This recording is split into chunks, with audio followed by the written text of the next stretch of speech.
오늘 주님께서 우리에게 너희의 믿음이 어디 있느냐 물으십니다. 오늘 이 시간에 우리의 믿음이 여기 있습니다 라고 주님 앞에 고백할 수 있는 이 시간 되었으면 좋겠습니다.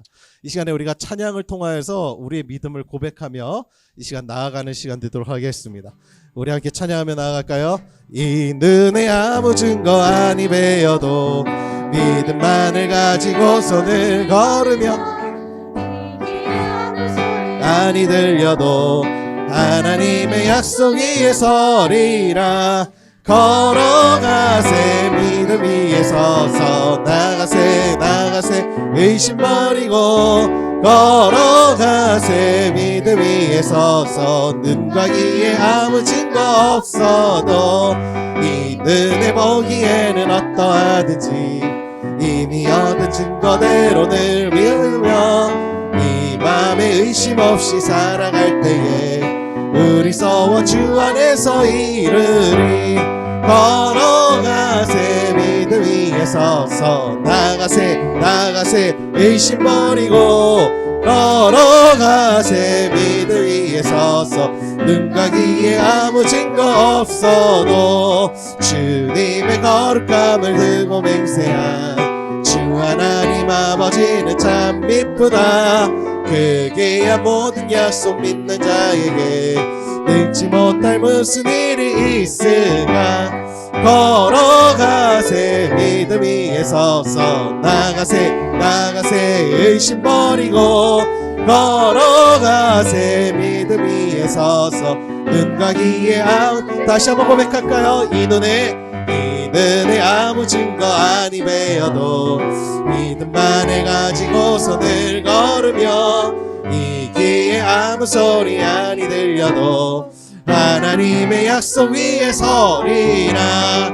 걸어가세 믿음 위에 서서 나가세 의심 버리고 걸어가세 믿음 위에 서서 눈과 귀에 아무 증거 없어도 이 눈에 보기에는 어떠하든지 이미 얻은 증거대로 늘 믿으며 이 맘에 의심 없이 살아갈 때에 우리 소원 주 안에서 이르리.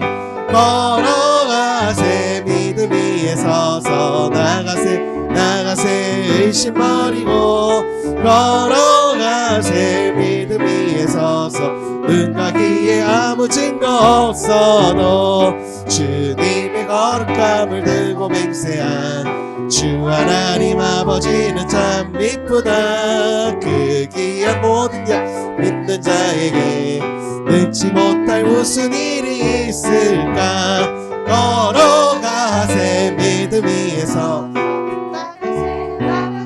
의심 버리고 걸어가세 믿음 위에 서서 눈과 귀에 아무 걸어가세 믿음 위에 서서 나가세 의심 버리고 걸어가세 믿음 위에 서서 눈과 귀에 아무 증거 없어도. 아멘.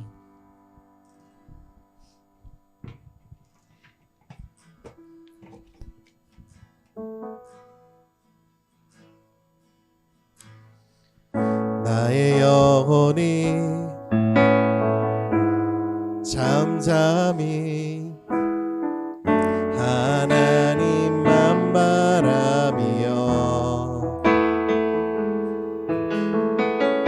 나의 구원이 그에게서 나는 도나. 나의 영혼아 잠잠히 하나님만 바라라. 나의 소망이 저에게서 나는 도나. 오직 주만이 나의 반석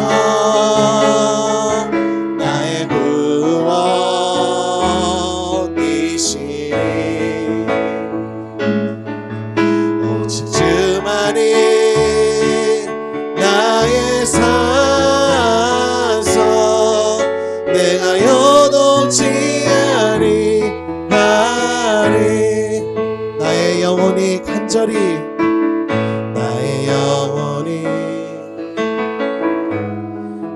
간절히 여호와를 갈망하며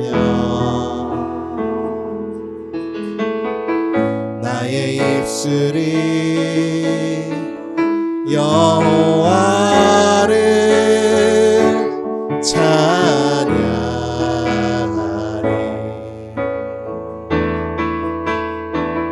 나의 영혼이 즐거이 여호와를 따르리니 나의 평생에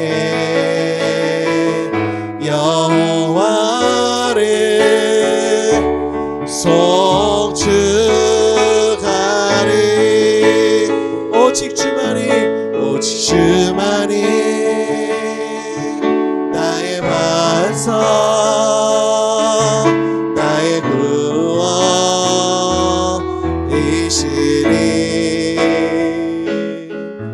오직 주만이 나의 산성 내가 요동치 아니. 오직 주만이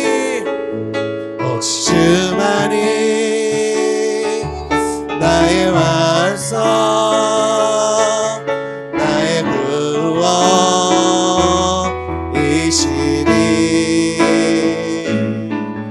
오직 주만이 나의 산성 내가 요동치 아니. 나의 구원 나의 영광 나의 구원 나의 영광 하나님께 있으니 내 힘의 반석과 피난처 되시네. 오직 주만이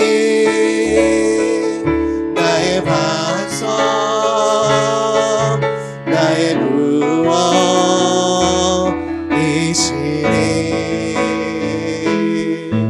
오직 주만이 나의 산성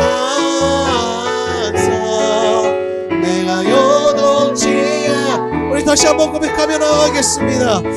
오직 주만이 나의 반석 나의 구원이시니 오직 주만이 나의 산석 내가 요동치 아니. 나의 믿음 주께 있네. 나의 믿음 주께 있네. 십자가 능력이 내 영광 되었네.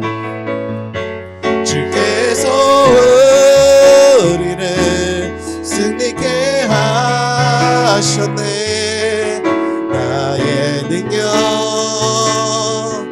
나의 소망 주께 있네. 다시 한번 고백하며 나가겠습니다. 나의 믿음 주께 있네. 십자가 능력이 내 영광 되었네. 주께서 우리를 승리케 하셨네. 나의 능력 나의 소망. 우리 마지막으로 한 번 더 고백하며 나가겠습니다. 나의 믿음 주께 있네. 십자가 능력이 내 영광 되었네. 주께서 우리를 승리케 하셨네. 나의 능력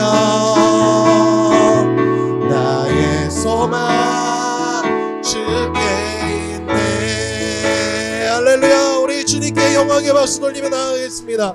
할렐루야. 우리에게 승리 주신 주님을 찬양합니다.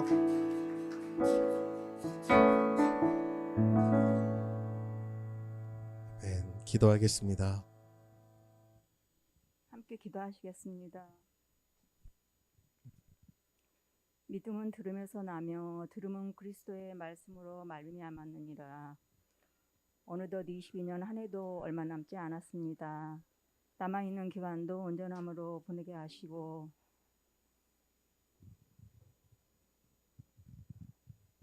지나온 날들을 다시 돌이켜보고 회개하고 점검하게 도와주시옵소서.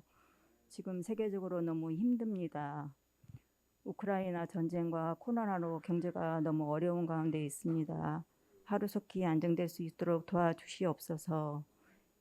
유정자들의 힘을 합하고 경제를 살리는 데 힘을 쓸 수 있도록 도와주시옵소서.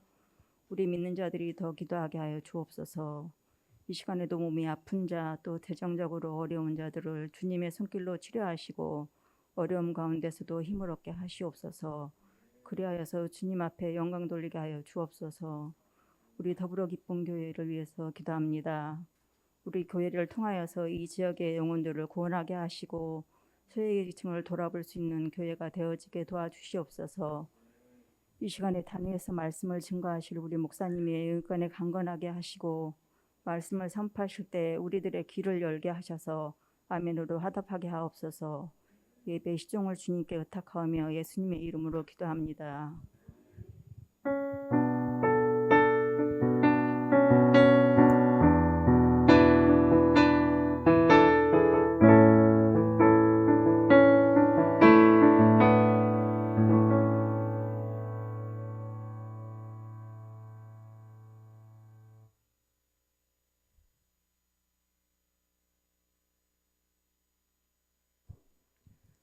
할렐루야. 오늘 교회 나오신 성도님들을 주님의 이름으로 환영합니다.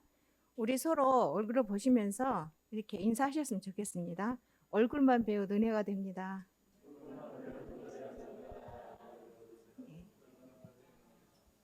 교회 광고 안내를 드리겠습니다.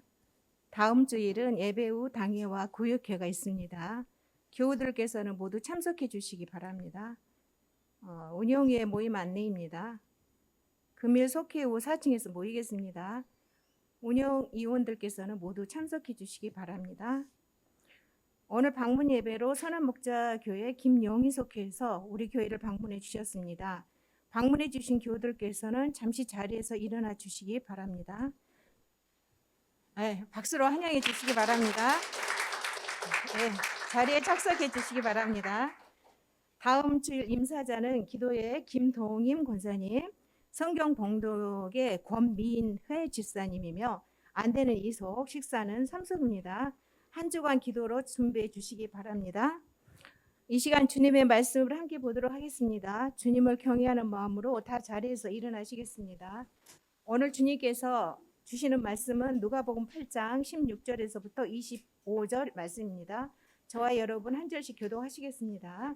누구든지 등불을 켜서 그릇으로 덮거나 평상 아래 두지 아니하고 등경 위에 두나니 이는 들어가는 자들로 그 빛을 보게 하려 함이라.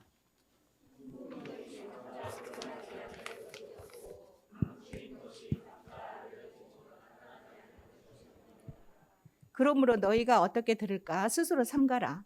누구든지 있는 자는 받겠고 없는 자는 그 있는 줄로 아는 것까지도 빼앗기리라 하시니라.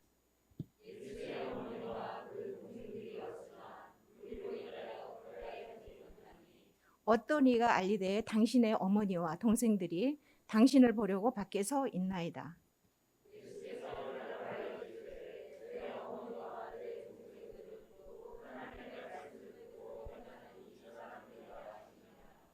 하루는 제자들과 함께 배에 오르사 그들에게 이르시되 호수 저편으로 건너가자 하시매 이에 떠나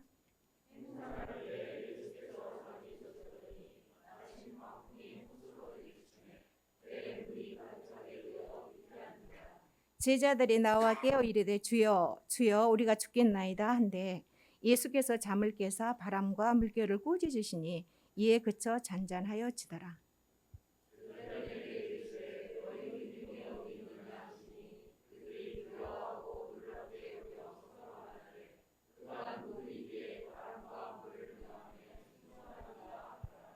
아멘. 주님께서 오늘 우리에게 주시는 말씀입니다. 다 자리에 앉으시겠습니다.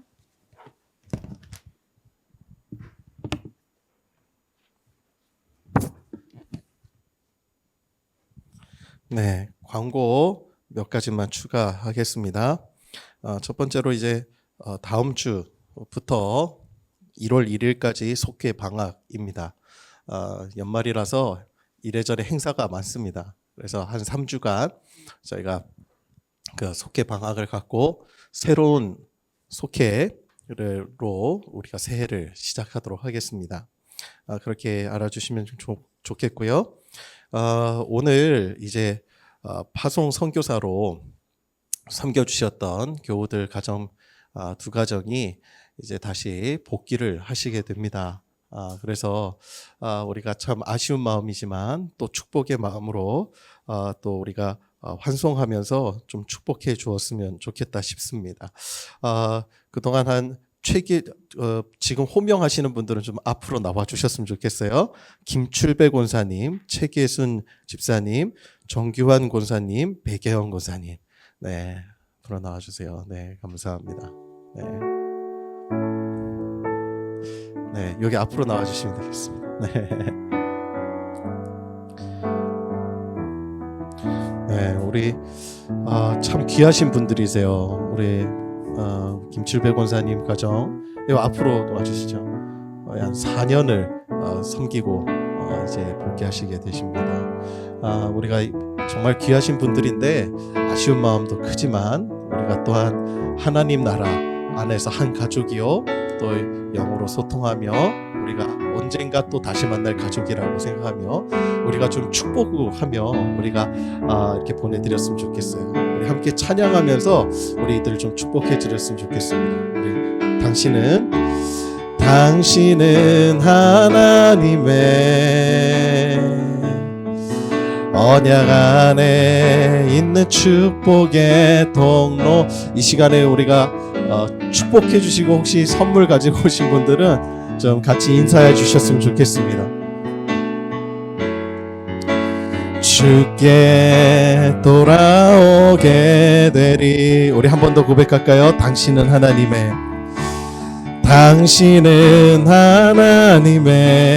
언약 안에 있는 축복의 통로. 당신을 통하여서 열방이 주께 돌아오게. 우리 한 번만 더 찬양할까요? 당신은 하나님의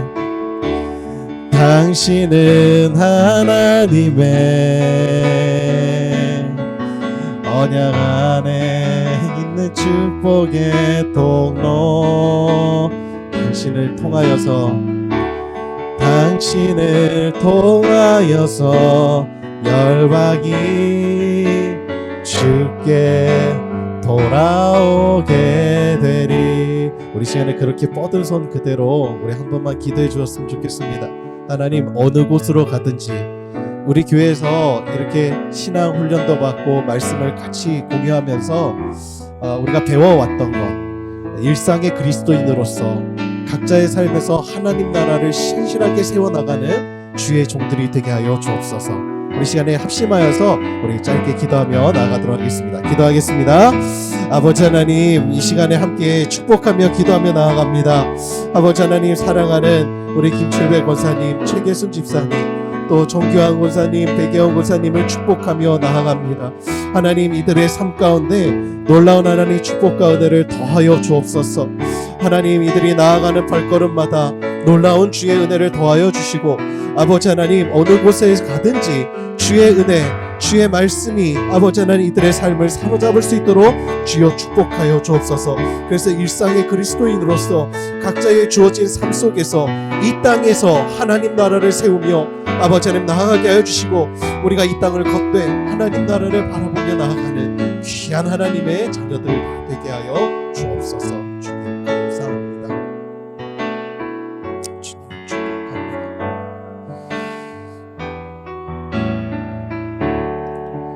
하나님 감사합니다. 귀한 믿음의 사람들, 하나님 함께 신앙생활을 하고 함께 하나님 나라를 바라보며 하나님 동행하다가 이제 하나님 다시금 복귀하게 되어지는 네 분의 파송 선교사님들을 축복하며 보냅니다. 하나님 이들의 발걸음을 놀랍게 축복하여 주옵소서. 우리 교회에 올 때에도 주의 말씀에 순종하여 왔사오니 하나님 일평생의 삶이 그렇게 나의 의지가 아니라 하나님의 뜻에 하나님 매달리며 사로잡혀 순종의 발걸음을 옮겨내는 귀한 선교사님들 되게 하여 주옵소서. 하나님 이제 일상의 그리스도인으로 살아갈 때 이 땅에 우리가 발을 딛고 살 때 하나님 나라를 바라보며 이 땅에서 주어진 삶 가운데 하나님 나라를 세워나가는 귀한 동역자들 되게 하여 주옵소서. 몸은 떨어져 있지만 하나님 성령 안에서 교통하게 하여 주시고 하나님 서로를 위하여 기도하며 하나님 나라를 언젠가 다시 한번 마주할 때까지 주님의 나라를 각자의 삶에서 신실하게 세워나가는 귀한 동역자 되게 하여 주옵소서. 주님 감사합니다. 살아계신 우리 주 예수 그리스도 이름 받들어 간절히 기도드렸사옵나이다. 아멘. 다시 한번 축복의 박수 주시고 네, 들어가시면 되겠습니다. 감사합니다. 네. 감사합니다. 누가복음 강의 30번째 시간, 너희 믿음이 어디 있느냐, 너희 믿음이 어디 있느냐라는 제목으로 하나님 말씀 나누도록 하겠습니다.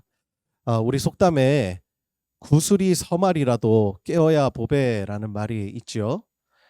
아무리 좋은 것이라도 그 쓸모에 맞게 사용되어져야 값어치가 있다라고 하는 뜻입니다. 오늘 본문에는 세 가지 이야기가 나옵니다.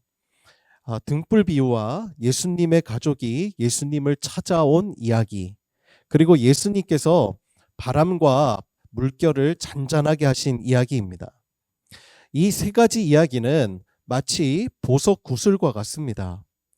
각각 따로 떼어 독립적으로 읽어도 무방한 이야기이죠. 그럼에도 불구하고 제가 이 세 가지 이야기를 오늘 하나의 본문으로 묶은 이유가 있습니다. 이 세 가지 이야기는 각각 독립된 이야기 같지만 사실 이것은 하나의 끈으로 연결되어져 있다는 것입니다. 그 끈이 바로 우리가 지난주에 살펴보았던 네 가지 땅에 떨어진 씨 비유입니다. 예수님께서 하나님 나라의 복음을 네 가지 땅에 뿌려진 씨에 비유하셨습니다. 말씀이 뿌려졌을 때 네 가지 땅에서 맺혀지는 결과가 각각 달랐죠. 오늘 본문의 사건들은 이 비유가 선포되어진 다음에 이 비유와 연결되어지는 그러한 이야기라고 할 수 있습니다. 즉 오늘 본문의 사건들은 모두 다 네 가지 땅에 떨어진 씨 비유를 암시하고 있다라고 하는 것이죠. 자, 그러면 이 세 가지 사건을 우리가 하나하나 살펴보고 또한 전체를 묶어서 다시 한번 조망해 보도록 하겠습니다. 오늘 우리에게 주시는 교훈 하나하나를 다시 한번 좀 이야기를 보면서 교훈을 함께 나누어 보도록 하겠습니다. 자, 첫 번째 이야기예요. 16절 우리가 함께 보겠습니다. 제가 읽어드릴게요. 누구든지 등불을 켜서 그릇으로 덮거나 평상 아래 두지 아니하고 등경 위에 두나니 이는 들어가는 자로 그 빛을 보게 하려 함이라. 여러분 아주 기본적인 상식이지만 등불은 어둠을 밝히기 위해서 사용합니다. 그렇기 때문에 등불을 침대 아래나 그릇으로 덮어두는 사람이 없습니다. 예수님께서는 이 비유를 통해서 하나님의 말씀을 받은 그리스도인들이 바로 어둠을 밝히는 빛과 같다고 이야기를 하십니다. 이 세상을 살아가는 것은 마치 칠흑 같은 밤에 캄캄한 방을 들어가는 것과 같습니다. 등대 없는 바다와 같아요. 우리의 인생이 그렇습니다. 너무 어두워서 어디로 가야 할지를 모른다는 것입니다. 달빛도 없는 밤에 여러분 칠흑같이 어두운 산길을 운전해 보신 적이 있습니까? 그곳에서 자동차의 헤드라이트가 만약 고장났다고 한번 상상해 보세요. 마치 하나님 없는 인생이 그와 같다는 것입니다. 세상이라고 하는 그 어둠을 운전하면서도 헤드라이트가 고장난 줄도 모르고 위험하게 달리고 있습니다. 죽음을 건 레이스인 거죠. 예수님은 그곳에 그리스도인들만이 등불을 켜서 빛을 비출 수 있다고 말씀하시는 것입니다. 이 등불은 모든 감추어져 있던 것, 어둠을 물러나게 하고 밝힙니다. 그래서 17절에 보면 이렇게 나와 있죠. 숨은 것이 장차 드러나지 아니할 것이 없고 감추인 것이 장차 알려지고 나타나지 않을 것이 없느니라. 우리말에 재채기와 사랑은 숨길 수 없다라는 말이 있어요. 재채기하는 사람과 사랑에 빠진 사람들의 한번 표정을 보세요. 재채기하는 사람들은 항상 갑자기 재채기하는 법이 없죠. 이렇게 막 온 표정으로 막 하하 막 이랬다가 그 표정을 보면 좀 재미있어요. 사랑에 빠진 사람도 마찬가지입니다. 표정이 벌써 막 달라져요. 그 사람들의 행동이 완전 달라집니다. 평소보다 거울 보는 시간도 늘어나고 그리고 옷장에서 서성이는 시간도 굉장히 길어지죠. 이처럼 아무리 작은 빛이라 할지라도 빛이 있으면 그 주인은 밝아지게 되어 있습니다. 말씀을 품고 사는 성도들의 삶이 그렇죠. 말씀의 빛이 그 사람을 통해서 반드시 드러나게 되어 있습니다. 이걸 숨길 수가 없는 겁니다. 여러분, 말씀의 씨앗을 품은 땅에는 반드시 결실하게 되어 있어요. 콩 심은 데 콩 나고 팥 심은 데 팥 나듯이 말씀을 심었는데 엉뚱한 것이 자랄 수가 없습니다. 하나님의 말씀을 듣는 성도들에게는 말씀의 씨앗이 심어져서 각자의 마음 안에 하나님의 말씀이 자라나고 있습니다. 그 말씀은 우리의 삶을 변화시킵니다. 행동을 바꾸어냅니다. 사랑에 빠진 사람이 그 표정을 감출 수가 없고 그의 행동이 완전히 달라지듯이 말씀을 품은 성도들의 삶도 마찬가지라는 것이죠. 복음의 빛을 감출 수가 없습니다. 그리고 그 성도들이 가는 곳곳마다 그 빛이 어둠을 몰아내게 되어 있습니다. 드러나게 된다는 것이죠. 굉장히 보수적인 남편을 둔 집사님이 계셨습니다. 날이 어두워지면 절대로 외출을 허락하지 않는 남편이었어요. 그런데 어느 날부터인가 새벽 예배를 적극적으로 이렇게 이렇게 추천을 하더랍니다. 안 믿는 남편이. 그러면서 새벽 예배를 가라는 거예요. 허락했다고 합니다. 나중에 자초지종을 물어보니까 교회만 다녀오면 집사님의 얼굴과 말투가 달라진다는 거예요. 집안에 아무리 어려운 일이 있어도 이 주일 예배만 다녀오면 힘을 얻고 돌아오는 그 아내의 모습 때문에 매일 교회 가면 매일 저 얼굴을 볼 수 있겠구나. 그런 생각이 들어서 보내게 되었다는 겁니다. 여러분, 말씀이 임하면 사람은 그 은혜를 감출 수가 없습니다. 주변에서 그 빛을 발견하게 됩니다. 그렇다면 여러분은 어떻습니까? 말씀의 결실이 여러분 안에 자라나고 있습니까? 우리 안에 복음의 빛이 발견되어지고 있습니까? 보화를 발견한 농부처럼 복음의 기쁨을 우리가 감출 수가 없는 것입니다. 그러한 세상의 빛이 되는 주님의 제자들 되시기를 주님의 이름으로 축원합니다. 두 번째 이야기죠. 먼저 19절에서 20절을 한번 보겠습니다. 제가 읽어드릴게요. 예수의 어머니와 그 동생들이 왔으나 무리로 인하여 가까이 하지 못하니 어떤 이가 알리되 당신의 어머니와 동생들이 당신을 보려고 밖에 서 있나이다. 예수님의 가족이 예수님을 찾아왔습니다. 예수님의 말씀을 듣기 위해서 많은 무리들이 모여 있어요. 그래서 그 사이를 뚫고 지나갈 수가 없는 겁니다. 그래서 예수님의 어머니와 형제들이 예수님께로 다가갈 수가 없는 겁니다. 그때 어떤 사람이 그 예수님께 가족이 왔다는 소식을 주님께 전달해 주어요. 그 소식을 들은 예수님의 반응이 어떠했습니까? 21절을 한번 보겠습니다. 21절에 이렇게 나오죠.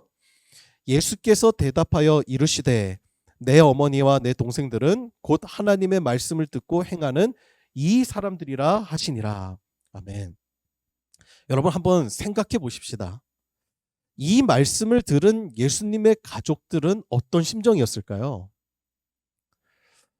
먼 길을 찾아왔고 수많은 사람들의 무리를 뚫고 지금 겨우겨우 그 소식을 전달하였는데 예수님께서 전달하시는 말씀이 내 형제, 내 어머니는 바로 내 가족은 이들이다라고 이야기를 하시는 거예요.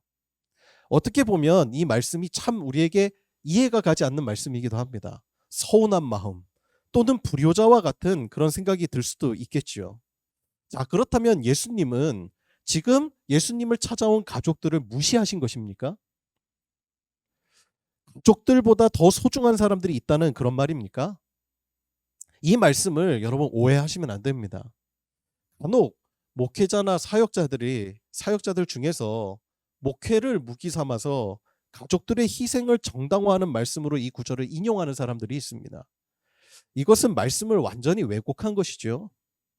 그리고 성도들 중에서도 마찬가지예요. 교회 사역을 열심히 한다는 핑계 아래 가정생활을 소홀히 한다면 그건 역시 잘못된 것입니다. 말씀을 오인한 것입니다.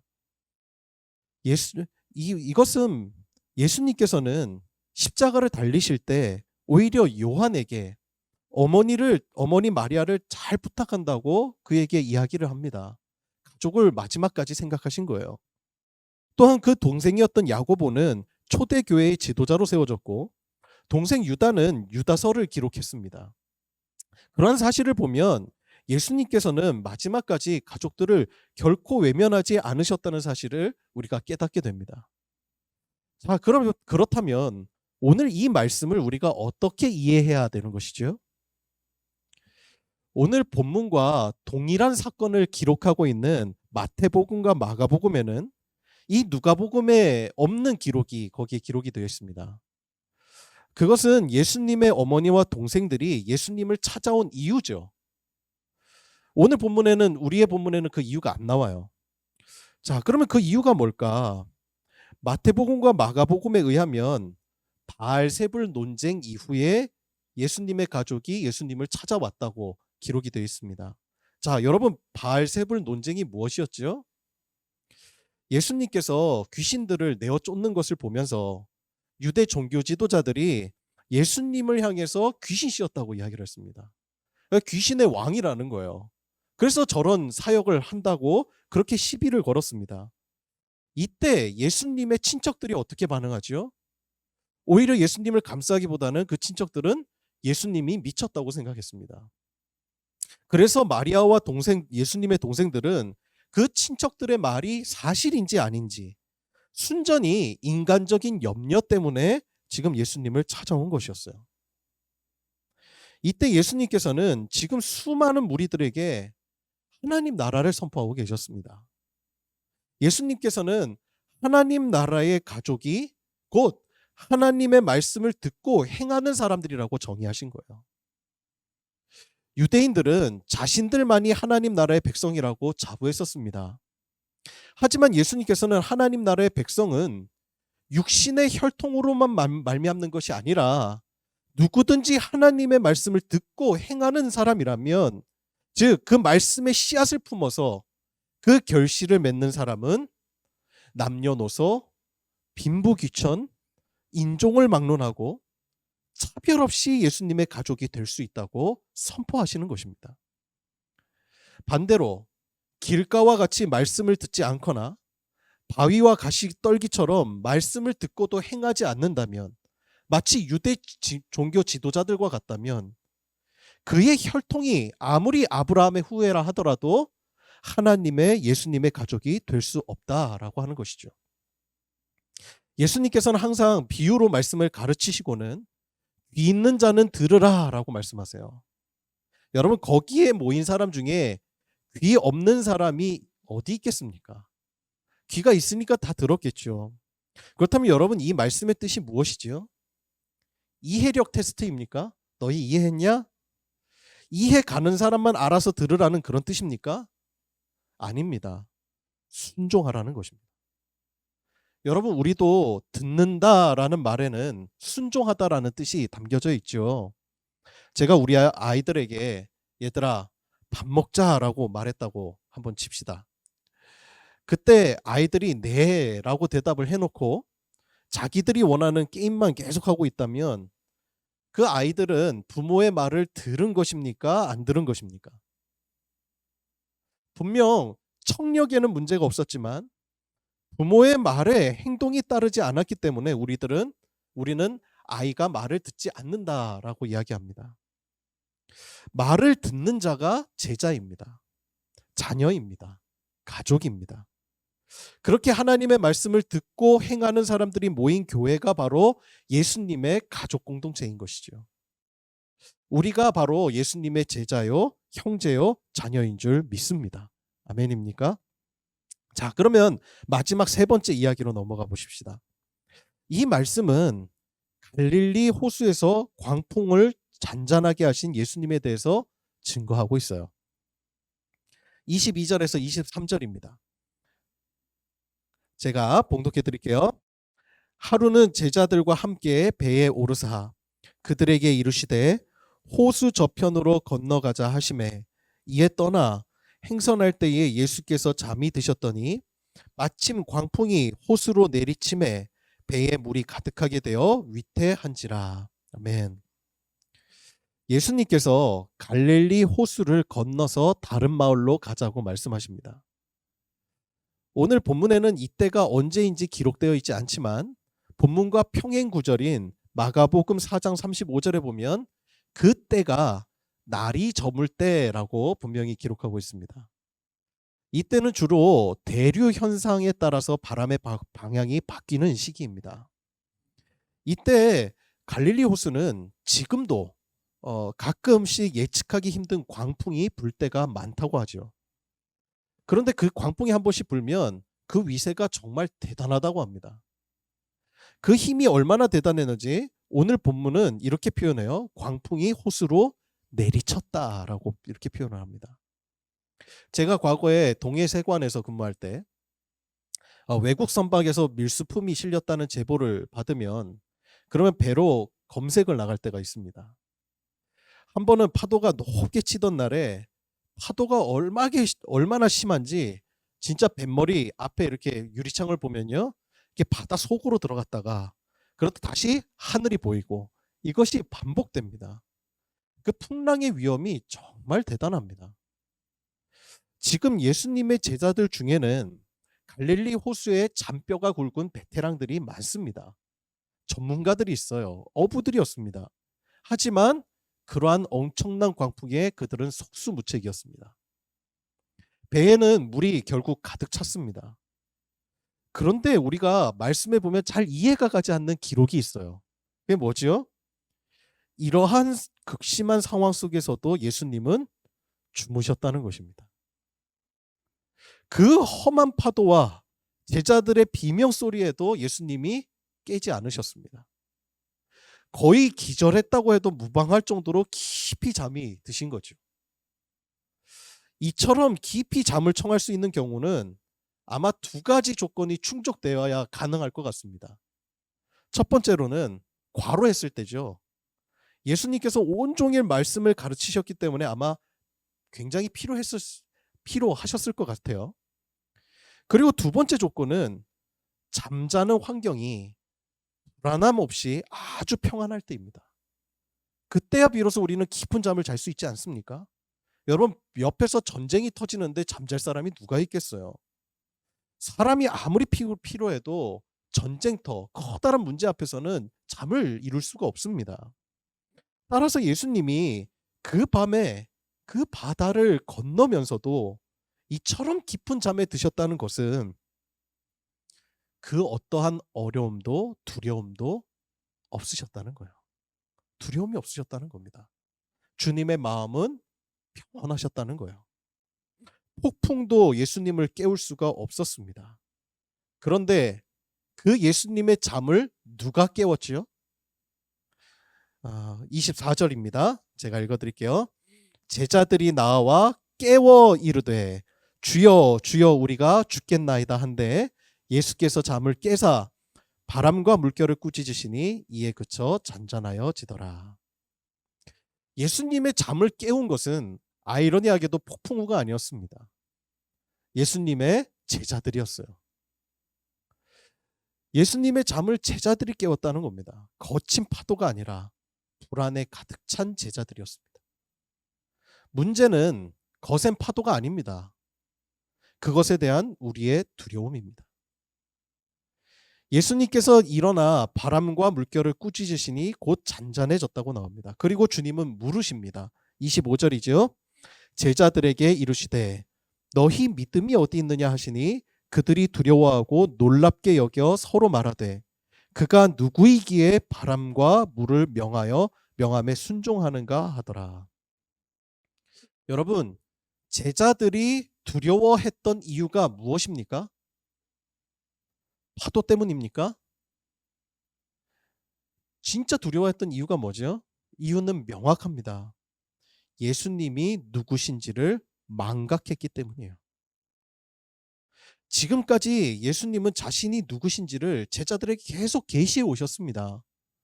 병든 자를 치료하시고 심지어 죽은 자를 다시 살리셨어요. 그리고 하나님 나라를 선포하셨습니다. 제자들이 예수님이 누구신지 몰랐던 게 아닙니다. 알았습니다. 오늘 말씀에 우리가 오해하지 마셔야 돼요. 그가 누구이기에. 이 말씀은요, 예수님의 진짜 누구신지를 몰랐다라고 기재하는 게 아니에요. 제자들이 알았어요. 충분히 예수님 옆에서 기적을 맛보았고 하나님 나라의 복음을 들었습니다. 이들이 지금 누구이기에라고 묻는 것은 그러한 예수님을 망각하고 있다는 거예요. 예수님과 동행하면서 수많은 기적을 보았습니다. 죽음을 생명으로 바꾸시는 그 예수님을 보았습니다. 그런데 문제는 그 죽음의 문제가 내 문제가 될 때예요. 내 문제가. 그 거친 파도가 내 문제가 될 때 그 거대한 파도 앞에 내가 서고 보니 지금 함께 계시는 예수님을 망각한 것입니다. 그분이 누구인지를 망각한 거예요. 여러분, 여기에 우리가 주목해야 될 역설이 있어요. 제자들을 망각하게 만들었던 그 커다란 문제가 제자들이 망각하지 말아야 할 중요한 사실을 일깨워 주었다는 것입니다. 여러분, 여러분에게 다가오는 커다란 문제가 있습니까? 장애물이 있습니까? 그것은 어쩌면 예수님을 망각하지 않도록 일깨워주는 도구일지 모릅니다. 때때로 우리는 커다란 문제 앞에서 주님이 누구신지 망각할 때가 있지만, 그런데 오히려 그 문제로 인하여 우리가 다시 한번 예수님이 누구신지를 깊이 깨닫도록 인도하는 도구가 되더라는 것입니다.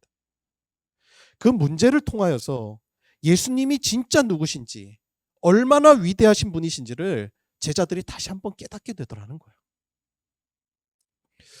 독일 프라이부르크 그 올드타운을 걷다 보면은 유독 발에 자꾸 걸리는 독특한 색깔의 보도 블록을 보게 됩니다. 이것을 독일어로 이 슈톨퍼슈타인이라고 해요. 대식 형제 제 발음 괜찮았어요? 네네, 감사해요. 네. 예, 항상 이렇게 이제 네이티브가 있으면 이게 두려워요. 네. 슈톨퍼슈타인이라고 하는데 이게 뜻이 걸림돌이라고 합니다. 걸림돌. 그러면 왜 걸림돌을 길거리 보도블록에 곳곳에 박아두었을까요? 여기에는 매우 중요한 의미가 담겨져 있어요. 이 슈톨퍼슈타인에는 제2차 세계대전 당시에 나치에 희생된 사람들의 이름과 출생지, 그리고 언제 어디서 사망하게 되었는지가 그 돌마다 다 적혀 있답니다. 이것을 보도블록에 일부러 약간 다른 보도블록보다 높게 이렇게 만들어서 걸림돌이 되게 만들었다는 거예요. 왜냐하면 길을 걷다가 자기도 모르게 발에 틱틱 걸릴 때마다, 그럴 때마다 마음도 탁 하고 걸릴 수 있도록. 그래서 이 독일인들이 그날을 기억하는 방식이라는 거예요. 그날을, 우리의 잘못을 잊지 말자라는 그러한 의미로서 우리의 일상생활에서 발이 틱틱 걸릴 수 있도록, 다시 한번 망각하지 않도록 그것을 설치해 놓았다는 거예요. 그래서 이것을 독일인들은 이렇게 말한다고 합니다. 망각으로부터의 저항. 제가 설교를 준비하면서 내게도 이 슈톨퍼슈타인이 필요하겠다는 생각을 했습니다. 내가 얼마나 큰 죄인인지, 내가 얼마나 큰 은혜를 받았는지 망각하고 살고 있진 않는지, 그래서 나는 죄인이 아닌 것처럼, 은혜를 받은 적이 없었던 것처럼 다른 사람을 정죄하고 자만에 빠지진 않았는지, 그리고 무엇보다 우리가 망각하지 말아야 될 중요한 사실 하나, 예수님이 누구신지. 여러분, 커다란 문제를 만나면 마치 예수님 없는 사람들처럼 예수님이 누구신지 다 잊어버리고 그 문제 앞에서 제자들처럼 무너지고 있진 않은지 우리 자신을 한번 점검해 보아야겠습니다. 망각의 늪에 빠진 제자들에게 예수님께서 안타깝게 이렇게 말씀하십니다. 너희 믿음이 어디 있느냐. 가장 먼저 복음을 들었고 믿음도 가장 먼저 복음을 들었다고 해서 믿음도 성숙한 것이 아닙니다. 예수님은 제자들에게 가장 먼저 복음의 씨앗을 뿌렸지만 그들의 성장은 매우 더딘 것 같아요. 제가 초등학교 다닐 때예요. 그때 국민학교 때인데 당시 제 고향인 동해에서 서울을 가려고 하면 대관령 고개를 넘어야 했습니다. 그때는 지금처럼 고속도로가 터널로 이렇게 뚫려져 있는 그때가 아니었어요. 구불구불한 길이 보통 이렇게 1, 2차로로 이렇게 되어 있었습니다. 그 당시에는 승용차도 지금처럼 좋지 못해가지고 대관령에서 브레이크가 파손되는 차량들도 굉장히 많았습니다. 겨울철에는 뭐 정말 위험했죠. 한 번은 눈이 아주 많이 오던 날이었습니다. 대관령을 이제 넘어가게 됐는데 눈이 얼마나 많이 오는지 진짜 앞이 보이지도 않고 곳곳에 사고가 정말 많이 나서 위험했습니다. 어느새 날이 어두워졌어요. 아버지는 매우 긴장하면서 운전대를 쥐고 운전을 하고 계셨습니다. 그런데 저는 그 차 안에서 따뜻한 히터 그 열기 때문에 그 앞에서 코를 골며 잠을 잤습니다. 제가 그렇게 잠을 잘 수 있었던 이유가 무엇이었겠습니까? 한 가지죠. 아버지에 대한 신뢰입니다. 아버지가 운전하고 계시다는 것이죠. 그런데 여러분 한번 생각해 보세요. 저의 아버지라고 사고를 피할 방도가 있겠습니까? 눈을 멈출 능력이 있겠습니까? 제 아버지 역시 당시 상황을 통제할 능력이 하나도 없었습니다. 그럼에도 불구하고 저는 아버지를 믿었습니다. 사고가 날 것이라는 그런 의심을 조금도 하지 않았습니다. 그래서 위험천만한 상황 속에서도 잠을 잘 수 있었습니다. 자, 그렇다면 여러분 한번 생각해 보십시다. 하나님은 바람과 파도를 통제할 능력이 있으십니까? 없으십니까? 그렇다면 그 능력의 하나님은 좋으신 분이십니까? 악하신 분이십니까? 그렇다면 그 하나님이 나의 삶을 섭리하고 계시다면 그분의 그 섭리가 선하겠습니까? 악하겠습니까? 그렇다면 왜 두려워합니까? 왜 낙심을 합니까? 이유가 무엇이지요? 복음을 몰라서가 아닙니다. 듣지 못해서도 아닙니다. 이유는 명확해요. 주님이 함께 계셔도 커다란 문제 앞에서 하나님이 어떤 분이신지를 내가 망각하고 있는 것입니다. 오늘 말씀을 정리하겠습니다. 우리에게 복음의 씨앗이 뿌려졌습니다. 말씀을 가슴에 품은 사람은 그 복음의 기쁨을 감출 수가 없습니다. 우리는 바로 세상의 빛이 되는 존재이지요. 하나님의 말씀을 따라 사는 우리가 바로 하나님 나라의 한 가족이요 하나님의 자녀라고 주님 말씀하십니다. 그런데 때론 믿음의 장애물을 만날 때가 있습니다. 장애물 앞에 주님의 말씀을 망각하고 넘어질 때도 있지요. 그러나 한 가지 우리가 중요하게 깨달아야 할 사실은 그럼에도 불구하고 주님은 그 제자들을 뽑아버리지 않으셨다는 것입니다. 그 흔들리는 연약한 등불을 꺼트리시지 않으셨다는 것입니다. 믿음 안에서 자라가도록 다시금 가르치시고 인내하시고 기다려 주셨다는 사실입니다. 여러분, 너희 믿음이 어디 있느냐 탄식하시는 그러한 주님의 우리의 모습이 마치 주님이 그렇게 탄식하시는 모습이 아니라 내가 이만한 믿음을 보지 못했다고 칭찬받을 수 있는 믿음 안에서 더욱 자라가는 우리 모든 더불어 기쁜 교회 성도님들 다 되시기를 주님의 이름으로 축원합니다. 기도하겠습니다.